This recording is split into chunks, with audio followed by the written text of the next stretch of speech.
On this episode of Inside Engineering, we talk with Keith Foxx and Michelle Roberts about construction management, career growth, mentoring, community involvement, and a whole lot more. Inside Engineering starts right now.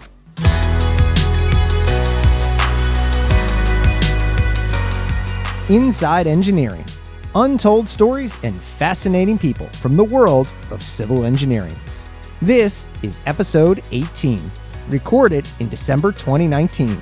Construction management and career growth with Keith Foxx and Michelle Roberts. Inside Engineering is an RK&K podcast. Learn more at rkk.com/podcast. And welcome back to another episode of Inside Engineering.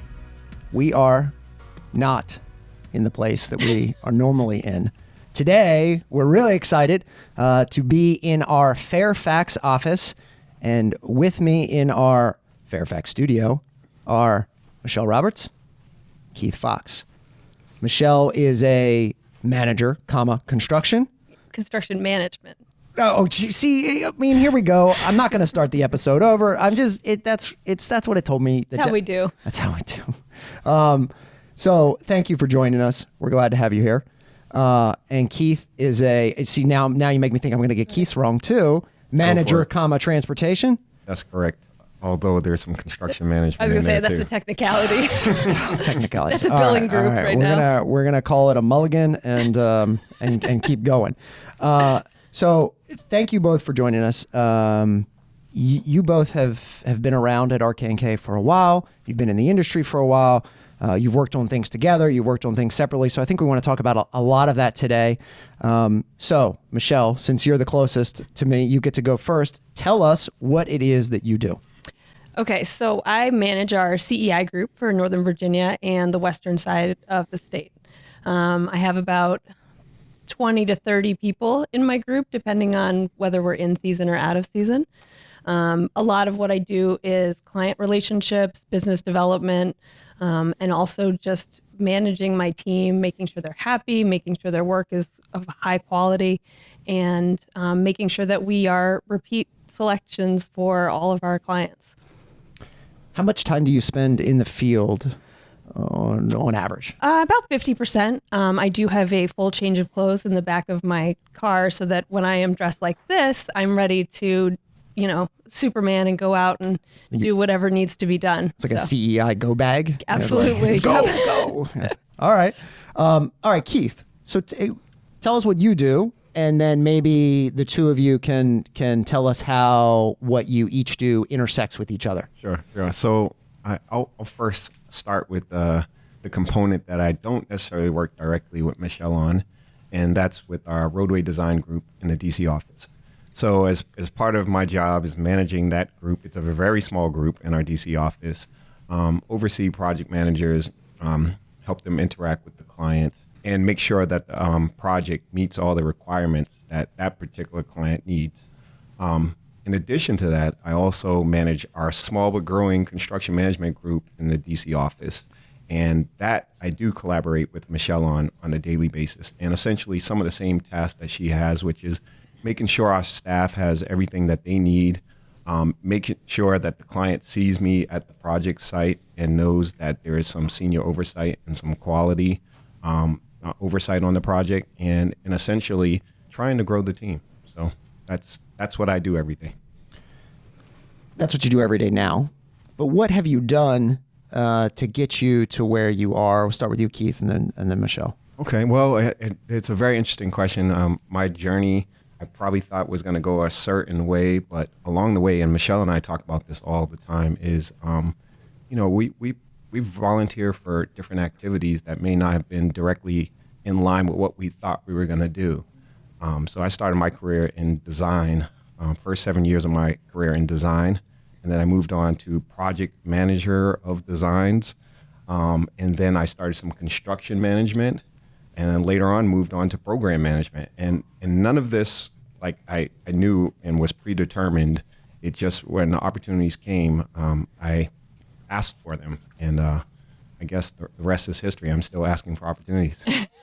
putting your hand up leads to things. That's right. There's always sort of that negative approach to, you better be careful. When you put your hand up, you better be ready to do it. There's some truth to that also. Right. we also talk about that. Sometimes you got to learn not to put your hand that's up right. too. That's right. But there's clearly a benefit to Sure. doing that and being willing to do something that maybe it seems like others aren't keen to do. Absolutely. Yeah, absolutely. Well said.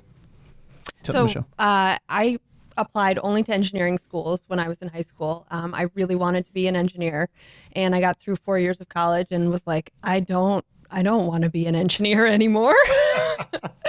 Well, I'm gonna have to cut that part out. No. Yeah. Well, and so where did you go to school? I went to Tufts University in Okay. Medford, Massachusetts. Okay. Go Jumbos. Go Jumbos. Massachusetts. Yeah. Yeah. We got another Massachusetts person here. So, but then when I graduated and I moved back home because I didn't have a job, because I didn't know what I wanted to do with myself.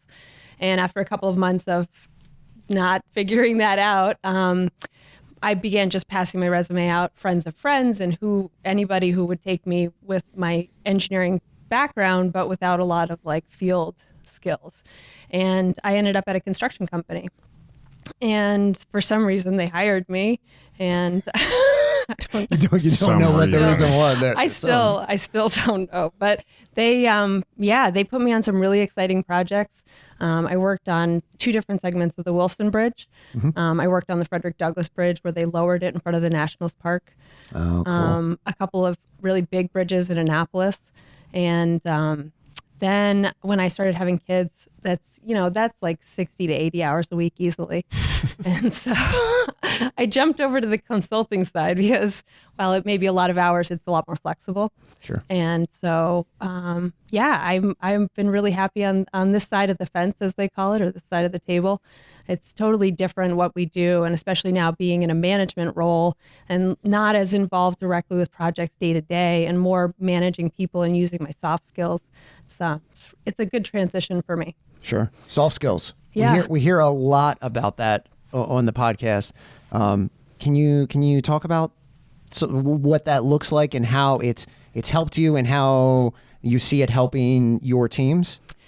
Well, so for me, I grew up with 3 older brothers. So I am very much a tomboy. I love sports. I love outdoors. Even though I'm a city kid, some bugs I can't do, but other than that, I'm okay.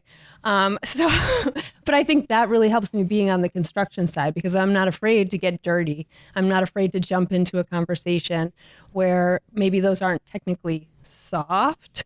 It's definitely a personable trait that I think that has helped me quite a bit.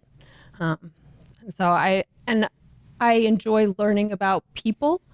And so just talking to people and learning what makes them tick helps me better to manage them through their careers. Career development is one of the most important things I think there is out there and developing people under you. How do you each work to develop the people under you and sort of measure the success of what they're doing? Keith, you want to take a stab at it? Sure. Well, I also want to touch on those soft skills. Oh, yeah. I often tell folks that 90% of my success is through my relationships.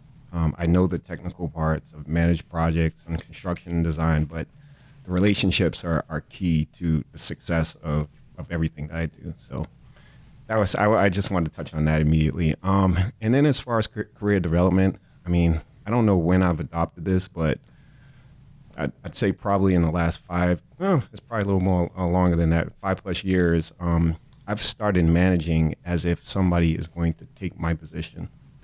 And so, the person working directly under me is getting all the opportunity I get. And, there's a benefit there where you're developing the talent there to support you, but you're also looking out for their career. And once they know that you're looking out for their career, then somehow they work harder and more intentionally. So I always operate in that aspect, like as if someone's taking my job, and I'm not threatened by that at all. That's awesome. I like that a lot. So for us, I think because a lot of my staff is deployed, we have a hard time or I put special emphasis on trying to make sure that they feel like they're still connected and that their careers are still on the forefront of what we're thinking about and where their next project is and what their next opportunity is, especially for training, things like that, because we don't want them to feel forgotten or get too comfortable where they are because they're usually in a client's office. And so Right. we want them to feel like they're still an RK&K person with a lot of opportunities out there. And so it's really important for our career development on the CM side to just be in contact and make sure that they know that they're still part of this team here, even though they're not in this office that often. I want to add also, Michelle is very good at making sure that everyone has all their trainings. I mean, she's on top of it. She's months ahead, like, make sure you get this training, you sign up for this training, and she's good at that. And because I'm on her email string, I'm like, oh yeah, I got to do that. So she's very good at that and making sure her team is well trained. Well, and speaking of things that Michelle is good at, Michelle, you recently received some recognition from ENR Mid-Atlantic as one of their top young professionals, which, you know, at RK&K, we think that's a big deal. Like, we're super excited about that. It turns out that Keith was the one that nominated you for that. So I'm going to let you, I'm going to let you both talk about that and, kind of give us the background on that and what it means. I have to start. Okay. Okay. All right. I have to start. So just the nomination process. So there's an application and everything, and I know a lot of what Michelle does at work and outside of work, but I also asked her for more information, and they only allow you, I think it was 600 characters, but I didn't know that. So I'm typing away, and I mean, I just kept going and going and going, and I mean, I had more than 600 characters in just her volunteer work alone. And then I tried to submit it, and they tell you, oh, it's only this many characters. So I had to compress it. I was a little bit worried about that when I had to compress it, but there was no surprise when she won that, and we celebrated, and I think we both got choked up. Yeah. I first of all, thank you for that effort that you put in, because I know That's the first time you said thank you. Keith, come on. I am taking this moment to publicly thank you. Thank you, yeah. And in all of the things that Keith and I have done sort of together or side by side, this is not a shock that he's super supportive, but I've also found a lot of things that I'm able to convince him to do with me, and this happened to be one of them. So I actually submitted an application last year. I looked at the application and it was a lot of effort, and so I was like, you know what, I'm going to self-nominate. I'll just put my name in and see what happens. Well, as it turns out, it's really hard to talk about yourself in a way that will get you selected, that is not completely hubris. Egotistical. Yeah. Right. So I again appreciate the support, because it was something that I was very hopeful that I would be selected for, and so that was a nice little present that I got at the end of this year. But it seems like it's a great process. It's a great team. So after this selection, if I was one of the top point scorers, I get put into the hat for the national selection. I don't know if I ever find out if I'm in the running unless I get selected again, but so it's very exciting. I mean, that's exciting. I mean, ENR is a industry accepted publication that a lot of firms base information on, and then sort of rankings for different skill sets and areas of focus. So Can I yeah, add one thing? Please. I just wanted to say what Michelle, I think, was selected on was not only her work with construction management group here in the Fairfax office and her big group and her success there, but I mean, I think it had a lot to do with her work outside also, because that was one of the ranking criteria, was her volunteer work also. So kudos for not only working the 40 plus hours here, but the work outside. I mean, she does a ton of stuff here at RK&K for volunteer work too. So, well, let's talk about that. I mean, because that is, to me, that's one of the more exciting things that we get to talk about on this show is is not just the technical work that we do, which is, world class, but it is the things that make people who they are, the things they get to do, that also matter outside of work. So Michelle, Keith is saying that you do lots of volunteer stuff. Yeah. Can you talk about that? Sure.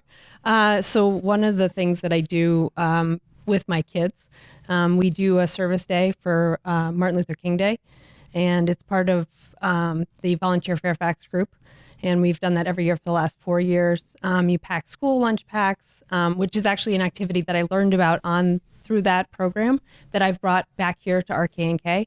And so through this group, we pack weekend food packs for kids who are on free and reduced lunch for Fairfax County Public Schools. Cool. And so they take them home on Fridays so they have meals through the weekend. Oh, wow. And a lot of it is for, kids whose families are, working 2 and 3 jobs just to make it. And I mean, this is one of the richest counties in the country, and we do have a major population that's underserved right now. And so that's one of the things that I do outside of RK&K, but also within our office here at RK&K. One of the other things that I really like, I'm a runner, and trying to be a triathlete. Oh boy. But We train together too sometimes. that's another one of the crazy things that I've talked Keith into is the triathlon. But I volunteer with my running group. I manage our membership. And so we have 1,800 members in our Springfield chapter. Wow. And so I monitor our chapter Facebook page for membership and to make sure everybody's following the rules in terms of postings and things like that. But I bet that's a fun job. it's Facebook interesting. moderation. Yeah, but it's one of the things that I like about it is that it gives me the opportunity to do 2 things that I love, which is running, but also it allows me to organize like water stops at different races and things like that, and giving back to the running community, which for me, running has given me so much. Like it just helps to stabilize all of the rest of the crazy in my life, because beyond the 30 people that I manage here at RK&K, I have 3 small people that I manage at home. And so they keep me busy, but so running keeps me normal for the rest of you. Yep. It's nothing like a good hour and a half run just to clear the mind. Just all by myself. Yes. As long as nobody runs you over. Yeah. That's the We design roads, so that doesn't That's happen. right. That's right. Yep. The shared use path. And right? that, ladies and gentlemen, wraps up. Well done. Thank you, Keith. All right. I mean, there's some really cool stuff. I'm excited about that. Keith, you do some stuff too outside of the office. You're involved. You sit mostly in the DC office. Yes. And so that office does, I know, a lot of volunteer work around, but you also do some mentoring. Yeah, I've touched on it before, but I've probably been mentoring for more than 15 years. And mentoring, what is mentoring? I mean, mentoring is really, providing consistent advice to somebody. And so, the different type of mentorings that I do are, essentially is with youth. And that's where it all started, probably about 15 years ago. There's some folks that I'm still mentoring, and they're like 30 years old now. So it never stops. But, in addition to that, in the workplace or amongst my peers, I enjoy that type of mentoring, like career advice and career development. And, people often ask for me to write recommendations for them. So I also enjoy that. But what I enjoy the most is being mentored.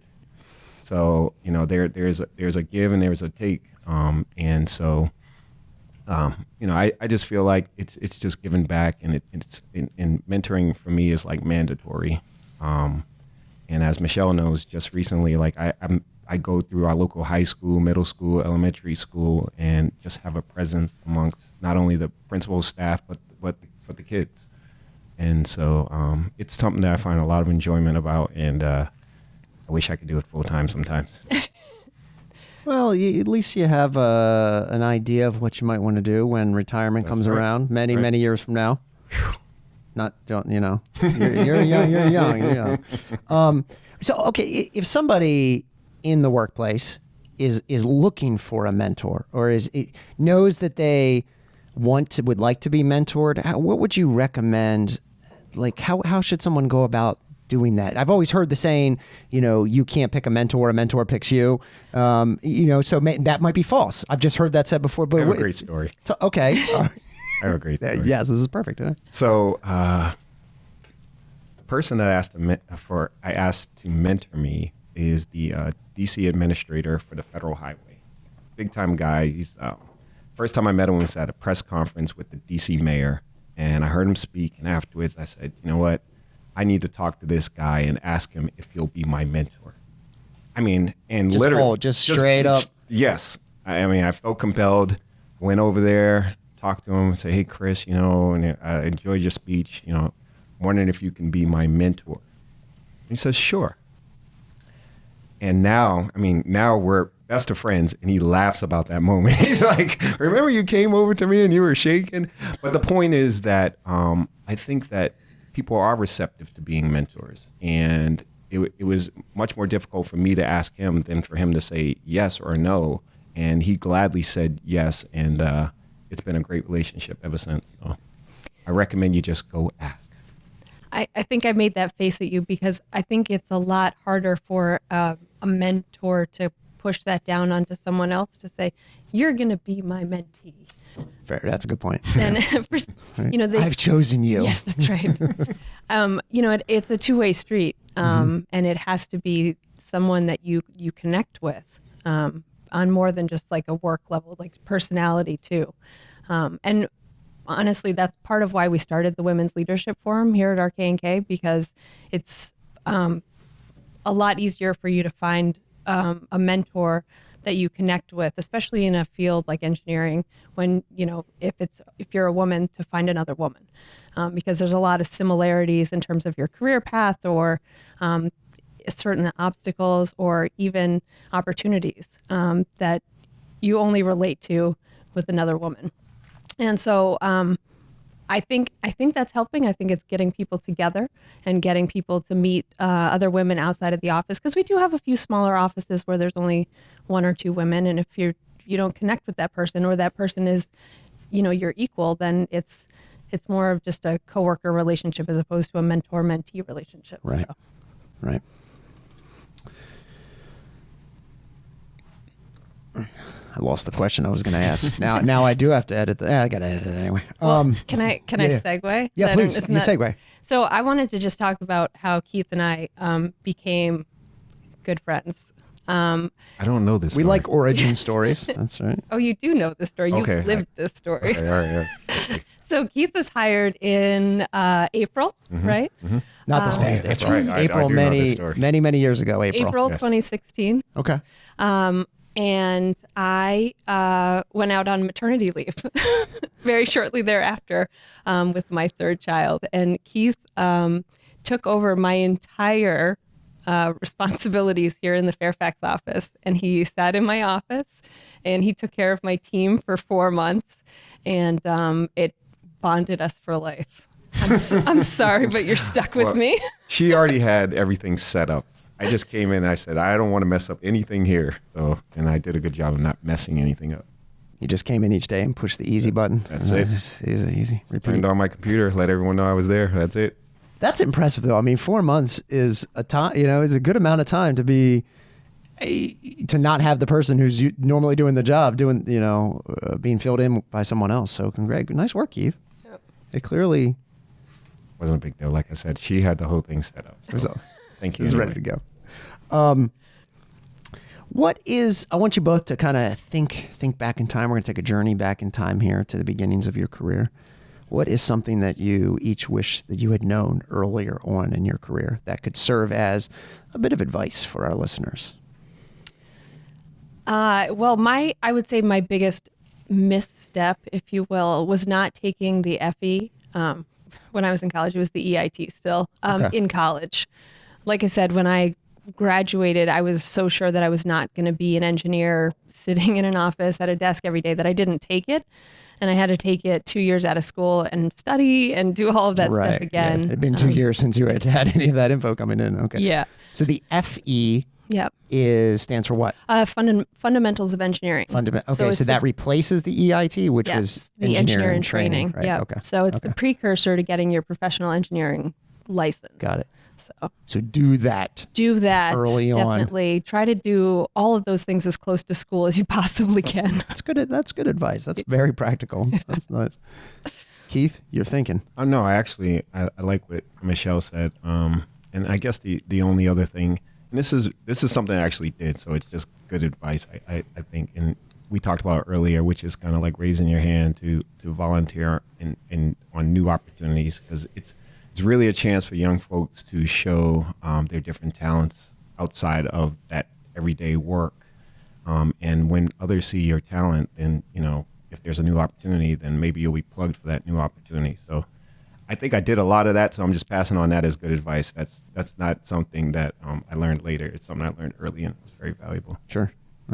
That's definitely a commonality that we have. It's, always being willing to jump in or take on a new opportunity or a challenge.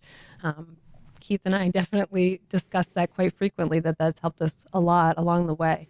And just, giving it a shot. Don't be afraid. That's great. You often see, or it's easy to, I think, be afraid of doing something that you haven't done before and putting your hand up, because it's risky. Mm-hmm. There's a risk with that, but with great risk comes great reward. That's right. As they say. Did I get that right? I don't know. It sounds like there's power comes great responsibility, right? That's Spider-Man. Different, right? It's not the same thing. There's actually, Mimi has a card in her office that she has up on her bulletin board. It says, "Leap and the net will appear." I'm pretty sure that Potter gave her that. So I have a good example in that mentality, but it fits in with my personality already. So Same here. yeah. That's good. What haven't we talked about that you all were eager to talk about and I have neglected to ask you about? I don't know. Am I missing something here? No, I'm just making sure. I want to cover it all. Any project stuff or Keith, people stuff? Do you have a favorite project you've worked on?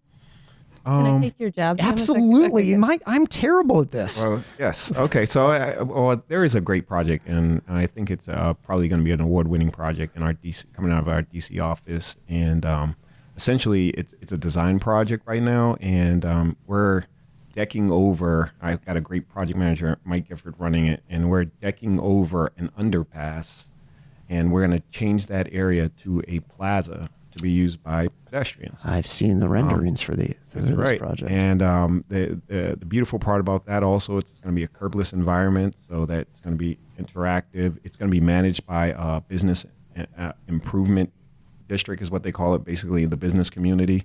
So it'll have amenities and everything. And I think when it's done, it'll be an award-winning project. So I'm very excited about that.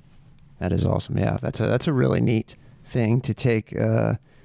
Sort of create a new space. That's right. Turned air into a plaza. Yeah. It's magical. We're good. Michelle, you have anything? You have a favorite project? I think the Frederick Douglass Bridge lowering is one of my favorites. And actually, RK&K, this was back when I worked for the contractor.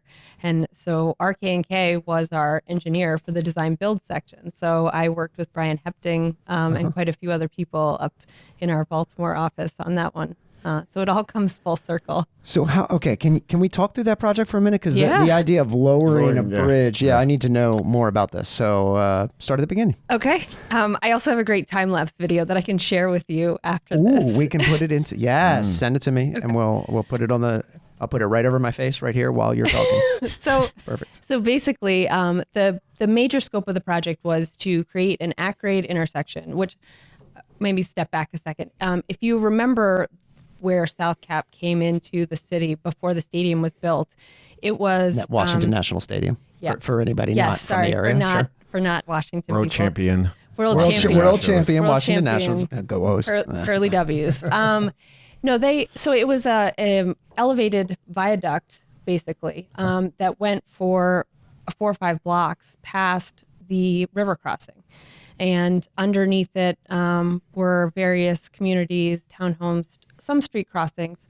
And then when they decided to put the National Stadium there, they wanted to create this at-grade intersection and boulevard that welcomed you not only to the stadium, but directly in front of you is the Capitol building. Right.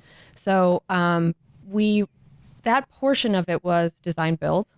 And when we came in there with RK&K, they were like, maybe we can actually just lower this and like keep the section in place, because we only had 64 days to do the work. Wow.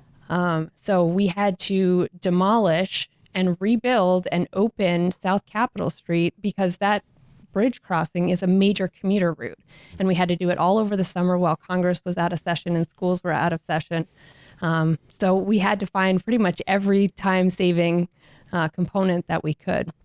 And so, yeah, we demoed it. We had a great contractor who came out and did the demolition for us.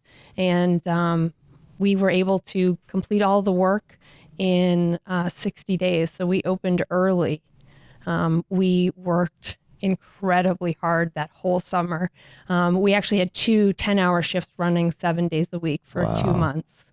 So I earned my stripes that summer. Yeah. And I will never forget sitting on the side of the road. Like, we had extra Jersey barriers, stacked up outside of the roadway. And so we were sitting off to the side when we opened the road to traffic, and you see the first cars going by. I was crying. Oh, That's pretty awesome. Yeah, it was an amazing day. Just so much hard work went into that, and it was really, really rewarding. Yeah. How far down did the bridge have to be lowered? 2.5 feet. Okay, so enough. Enough.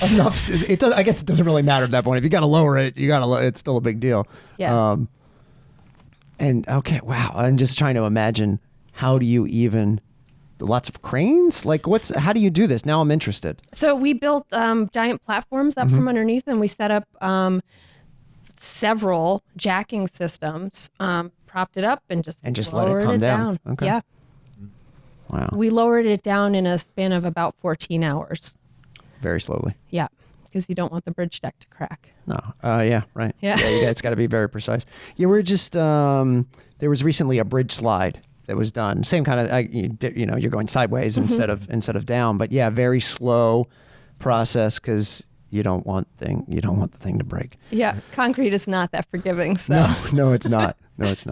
All right, that's really cool. Well, thank you both for coming in. But before we go, okay, it's time for your pick of the week. Dun, dun, dun, dun. Yeah, that's right. We need a drum roll. I need a drum roll effect. I need a little thing that I can press. A drum roll, please. All right, Michelle, we'll start with you. What is your pick of the week? Can I do 2? Absolutely. All right. Well, so I think I mentioned before that my current theme song right now is Lizzo's "Good As." You can bleep me out, hell, on that one. But all the music on her album right now is just really inspiring to me to be, proud of who you are day in, day out, and just keep doing what you're doing. Also, obviously, the new Star Wars movie comes out this Friday. So by the time you guys see this, probably everyone will have actually seen the movie. Right. But I'm excited for that the too. Pick remains. Go see the movie. Absolutely. All right. Lizzo's new album, and download the album. Go see the movie. Star Wars. The Rise of Skywalker. I don't know. I don't remember. I probably got that wrong. I just know it's the new Star Wars movie, and I'm excited about it. Star Wars fans watching. You can roll your eyes at me. I'm still going to go see it. Absolutely. All right, Keith. You've had 30 minutes to think. Right. Thanks. Appreciate that. Did I just called you out? That's sorry. I'm not a big movie watcher in general, but when I watch movies, I love comedies, and that's all I can watch. And so I like simple comedies, and I like My Cousin Vinny, which is one of my favorite. I can laugh throughout the whole entire movies, and it doesn't matter how many times I watch it. And to add to that, my favorite coach of all time, Bill Belichick, said it's one of his favorite movies also. Wow. I could do some lines for you right now, but I'll spare the rest of you. Give me some, please. Man, you were fine until you said Bill Belichick, and now we got to talk about football and how the Ravens are the best team in the league, and it's just tough, man. You want to talk about the 2 Utes? I like that. The 2 what? The 2 Utes. Are you saying youths in my courtroom? This is impressive. Yeah, it is. Kind of, yeah, just you keep going. I need more of that. Right. All right, good. Well, Michelle, thank you for joining us. Keith, thank you for joining us. Thanks for Appreciate both it. of you taking time out of your schedule to come to our Fairfax studio. Hooray. Thank you for both being, on this this first episode that we've done outside of our Baltimore studio. So thanks again. Thank you all for joining us. You can check out a new episode of Inside Engineering every Tuesday. You can head to our home at rkk.com/podcast, where you can stream on demand all of our episodes. You can watch or you can listen, either one. We obviously want you to like, subscribe, share, rate, review, and do all the things you do with a podcast. You can find us pretty much everywhere. Apple, iTunes, or that's the same thing, Apple and iTunes. Jeez. Apple, Spotify, Google. I'm not even going to list them all because I list them every time. It's a lot of places. If you're on our website, also fill out the survey that we have that gives us some feedback on the episode and lets us know how we did on this one. I mean, I would say out of 5 stars, this one is certainly 17. 17 stars. Yeah, I like that. Yeah. I was going to say at least 4.5, but 17 is better. So, thank you all again, and we'll see you on another episode of Inside Engineering.